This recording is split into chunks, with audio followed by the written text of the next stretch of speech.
किसान साथियों नमस्कार, मैं पुनीत सिसोदिया। किसान भाइयों, जिप्सम पे बहुत सारी रिसर्च हुई हैं और लगातार होती रहती हैं।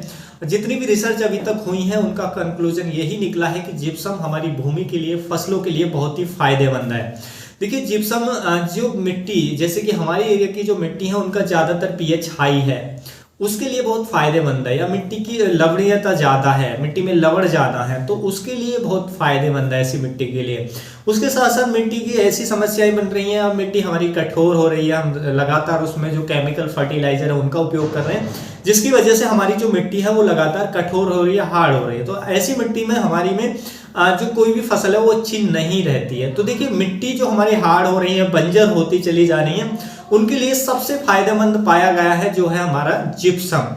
तो देखिए, जिप्सम जब हमारी मिट्टी अच्छी हो जाएगी तो उसमें कोई भी फसल अच्छी होगी। अगर मिट्टी खराब है, कोई भी फसल लगा लो तो उसमें दिक्कत ही आएंगी, फसल अच्छी होती ही नहीं है।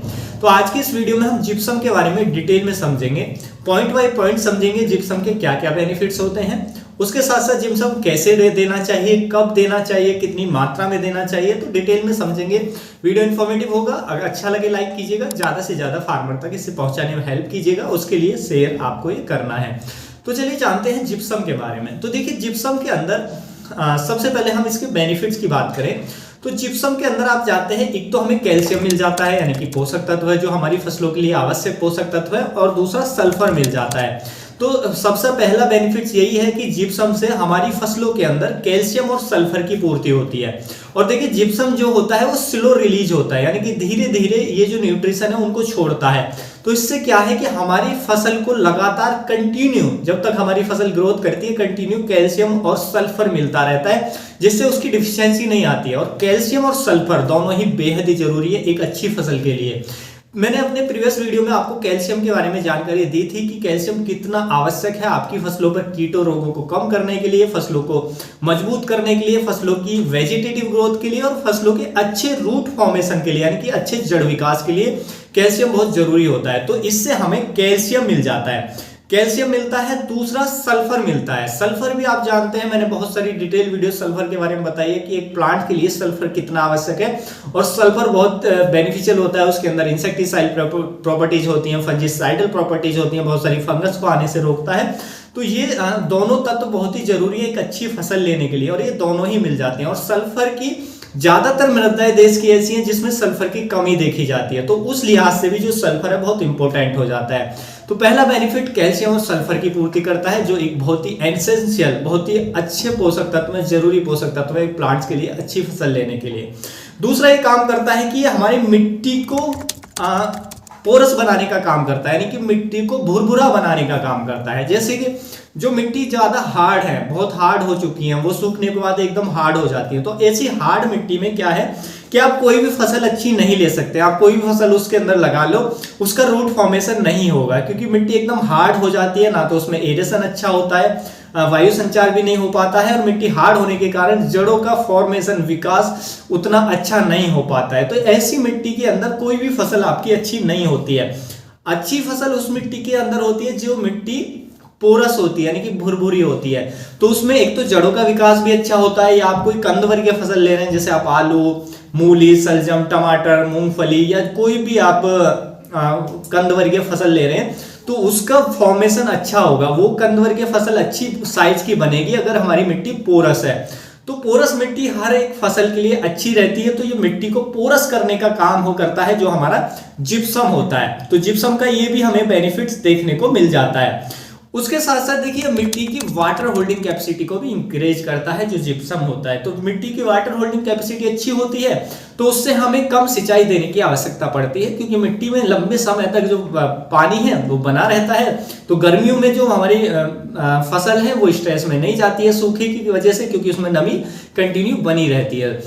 उसके साथ साथ देखिए, ये मिट्टी के अंदर वाटर इनफिल्ट्रेशन को बढ़ाता है, यानी कि इंकरेज करता है। वाटर इनफिल्ट्रेशन यानी कि पानी को नीचे जाने देता है। जब मिट्टी पोरस हो जाती है तो उसमें पानी नीचे चला जाता है। होता क्या है कि मान लीजिए ज्यादा बारिश होगी, आपने खेत में आपने पानी भर दिया, अगर मिट्टी आपकी ऐसी है कि उसकी एक तो वो आपस में उसमें पोरोसिटी नहीं है अच्छी मिट्टी की, और मिट्टी कड़क हो जाती है, तो ऐसी मिट्टी में पानी नीचे नहीं जा पाता है। तो जिससे ऐसी मिट्टी के अंदर वाटर लॉगिंग कंडीशन बन जाती है, यानी कि जल भराव की समस्या बन जाती है। तो ऐसी मिट्टी में जब हमारी जल भराव हो जाएगा ऐसे खेत के अंदर, तो आप कोई भी वेजिटेबल की जो खेती है, सब्जियों की खेती कोई भी आप अच्छी नहीं कर सकते हैं, क्योंकि उसमें फिर रूट रॉट, जड़ गलन आता है। तो इसलिए पानी का जो एक्स्ट्रा वाटर है वो उसका इन्फिल्ट्रेशन होना जरूरी है, यानी कि उसका नीचे चला जाना जरूरी है। तो उसमें भी हेल्प करता है, मिट्टी की जो वाटर इन्फिल्ट्रेशन है उसको ये बढ़ा देता है, जिससे जो एक्स्ट्रा वाटर है वो नीचे चला जाता है। जब मिट्टी पोरस हो जाती है तो वो जो पानी है वो नीचे चला जाता है। तो ये भी बेनिफिट्स हमें इसका देखने को मिलता है। इससे भी हमारी जो फसल है वो अच्छी होती है, उसमें जड़ गलन की समस्या, रूट रॉट की समस्या नहीं आती है। उसके साथ साथ देखिए, जब मिट्टी को ये पोरस बना देता है तो मिट्टी में जो वायु संचार है, एरेशन है, वो भी अच्छा होता है। जब मिट्टी में वायु संचार अच्छा होगा तो हमारी फसलों की रूट्स और अच्छी होंगी। फसलों में जब मिट्टी हमारी एक तो पोरस हो जाएगी, तो देखिए ऐसी मिट्टी में जिसमें हम जिप्सम का उपयोग करेंगे तो उसमें माइक्रोबियल एक्टिविटी भी तेज हो जाती है। जी हाँ, क्योंकि जब मिट्टी पोरस हो जाएगी, भुरभुरी हो जाएगी और उसमें वायु संचार अच्छा होगा मिट्टी के अंदर, तो वहां पे माइक्रोब्स की संख्या तेजी से बढ़ेगी और माइक्रोब्स अच्छे से वर्क कर पाएंगे। जिस मिट्टी के अंदर जो माइक्रोबियल एक्टिविटी अच्छी होती है, सूक्ष्म जीव होते हैं, आप जानते हैं मिट्टी के अंदर बहुत लाभदायक सूक्ष्म जीव होते हैं, तो वो जितनी एक्टिविटी उनकी तेज होगी, वो जितने अधिक संख्या में होंगे, मिट्टी उतनी आपकी उपजाऊ होगी, मिट्टी उतनी अच्छी होगी आपकी। क्योंकि आप कोई भी पोषक तत्व देते हैं, कोई भी फर्टिलाइजर आप देते हैं, खेत के अंदर खाद डालते हैं, तो उस खाद के अंदर जो भी पोषक तत्व हमारे पौधे के लिए होते हैं वो अवेलेबल फॉर्म में नहीं होते हैं।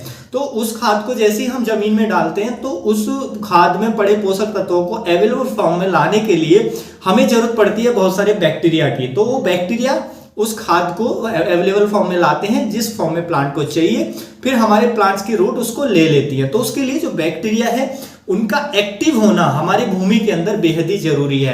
तो ये जो माइक्रोब्स है उनको एक्टिव करता है और उनकी जो एक्टिविटी है उसको तेज भी करता है। तो ये बेनिफिट्स हमें मिलता है जिप्सम का जब आप अपने खेत में डालते हैं। उसके साथ साथ ये सॉइल के पीएच को डिक्रीज करता है। जी हाँ, जैसे कि हमारे एरिया की ज्यादातर मिट्टी है उनका जो पीएच है हाई है, तो ऐसी मिट्टी में क्या है, हाई पीएच होने पर जो पोषक तत्व वो नहीं मिल पाते हैं और मिट्टी का पीएच अगर 8 से ऊपर जा रहा है तो ऐसे खेत के अंदर ज्यादातर फसलें हम अच्छी नहीं ले पाते हैं। तो इसलिए ये जब आप जिप्सम का उपयोग ऐसे खेत के अंदर करते हैं तो ये मिट्टी के पीएच को कम करने का काम करता है। जिससे पीएच कम होता है तो ऐसे खेत के अंदर आप कोई भी फसल लगाएंगे, आपकी जो फसल है वो अच्छी होगी, बेहतर होगी, उसको सभी पोषक तत्व मिल पाएंगे। तो जिन मिट्टी का पीएच हाई है, मिट्टी कठोर है, उनकी मिट्टी के लिए बहुत अच्छा है। उसके साथ साथ ये मिट्टी की लवणीयता को कम करता है। जी हाँ, हमारी मिट्टी के अंदर जैसे कि साल्ट ज्यादा है, आपकी मिट्टी के अंदर लवण ज्यादा है, सोडियम की अधिकता है आपकी मिट्टी के अंदर। कैसे पता लगता है कि देखिए गर्मियों के वेदर में आप देखेंगे जी, जब ज्यादा हाई टेम्परेचर होता है तो आपकी मिट्टी की ऊपरी परत के ऊपर एक व्हाइट सी चमक मारती है, यानी कि आप देखेंगे तो व्हाइट सी एक परत दिखाई देगी, चमकीली सी। तो समझिए आपकी मिट्टी के अंदर साल्ट की अधिकता है, सोडियम की अधिकता है। तो उस सोडियम को लीच कराने में भी जो जिप्सम है वो हेल्पफुल होता है। तो अगर हम जिप्सम डालते हैं तो ये सोडियम जो कैल्शियम आयन है वो सोडियम आयन को रिप्लेस कर देते हैं और जो सोडियम के जो आयन है वो लीच कर दे जाते हैं नीचे, जिसकी वजह से जो उसकी लवणीयता है, लवणता कम होती है। तो फिर हम अच्छी फसल कोई भी ले सकते हैं। अगर लवण आपकी मिट्टी के अंदर ज्यादा है तो भी हमें दिक्कत आती है, हमारी कोई भी फसल उसमें अच्छी नहीं होती है, तो उसके लिए भी बेहतर है। तो ये आपकी बंजर भूमि को भी बेहतर करने के लिए बहुत अच्छा है। हर भूमि में हमें इसका उपयोग करना चाहिए, हर भूमि में, यानी कि जिन का पीएच हाई है, ज्यादातर जो हमारे एरिया की मिट्टी है वो ऐसी ही हैं। जो लो पीएच वाली मिट्टी है, कम पीएच वाली मिट्टी है, उनमें हमें इसका उपयोग नहीं करना चाहिए। जो जिनमें पहले से एसिडिटी है मिट्टी में उनमें हमें इसका उपयोग नहीं करना चाहिए। अब देखिए इसका उपयोग कैसे करना है वो भी जान लेते हैं। इसका उपयोग यदि आप मिट्टी के पीएच को कम करने के लिए कर रहे हैं या जो आपकी मिट्टी में लवण ज्यादा है उनको आप लीच कराने के लिए कर रहे हैं, उसको कम करने के लिए, तो देखिए ये डिपेंड करता है आपकी मिट्टी का पीएच क्या है, उसके अकॉर्डिंग हमें उपयोग करना होता है। उपयोग कब करना होता है? उपयोग करना होता है बरसात के मौसम से पहले, कि बरसात का मौसम स्टार्ट होने वाला है उससे पहले आप इसको खेत में बिखेर कर अच्छी तरह मिट्टी में मिला दें। उसके बाद जैसे जैसे बारिश होगी तो ये जो धीरे धीरे रिलीज होगा, तो उससे क्या होगा कि ये जो बारिश के साथ, यानी कि बारिश के पानी के साथ खेत में पानी भरेगा, तो जो आपके सोडियम के आयन हैं वो नीचे चले जाएंगे, लीच कर जाएंगे और कैल्शियम के आयन उसको रिप्लेस कर देंगे। तो उसकी जगह कैल्शियम आयन आ जाएंगे और सोडियम नीचे चले जाएंगे। इससे आपकी मिट्टी की लवणता कम होगी और आपकी मिट्टी का पीएच भी कम होगा। तो फिर आप कोई फसल लेंगे तो आपको अच्छी देखने को मिलेगी, तो उस समय उपयोग कर सकते हैं। वैसे आप इसको हर फसल की बुवाई से पहले उपयोग कर सकते हैं यदि आपकी मिट्टी का पीएच 7 से ऊपर है। तो ऐसी मिट्टी में आप बेड़ों में डाल सकते हैं। कितना दे सकते हैं? बेड़ों में आप दे सकते हैं 100 किलोग्राम पर एकड़ के हिसाब से। किसी भी फसल की बुवाई करते हैं as a fertilizer, as a भू सुधारक आप इसको डाल सकते हैं, एज ए फर्टिलाइजर डाल सकते हैं। तो उसमें आपकी मिट्टी की पोरोसिटी को बढ़ाएगा, मिट्टी में वाटर होल्डिंग कैपेसिटी बढ़ाएगा, जड़ों का विकास अच्छा होगा और आपकी फसल के अंदर कैल्शियम और सल्फर की पूर्ति कमी नहीं होगी। सॉरी, आपकी फसल के अंदर इन दोनों तत्वों की कमी नहीं होगी तो आपकी फसल अच्छी होगी और आपकी पूरी फसल को कैल्शियम सल्फर आसानी से मिलता रहेगा, क्योंकि ये धीरे धीरे लीच होता है। तो इसलिए इसको आप सोइंग टाइम में आप बेड़ों में मिला सकते हैं, पूरे खेत में बिखेर कर जुताई के समय अच्छे से मिला करके उसके बाद आप अपनी फसल की बुवाई कर सकते हैं। इससे आपको बहुत अच्छे बेनिफिट्स देखने को मिलेंगे। तो उम्मीद है किसान भाइयों जो आज की जानकारी है आपको अच्छी लगी होगी। जानकारी अच्छी लगी तो वीडियो को लाइक कीजिएगा, ज्यादा से ज्यादा फार्मर के साथ इसे शेयर कीजिएगा ताकि उन तक भी ये जानकारी पहुंच सके। मिलूंगा मैं आपको एक और नई वीडियो में नई जानकारी के साथ। तब तक के लिए आप अपना ख्याल रखिएगा। धन्यवाद।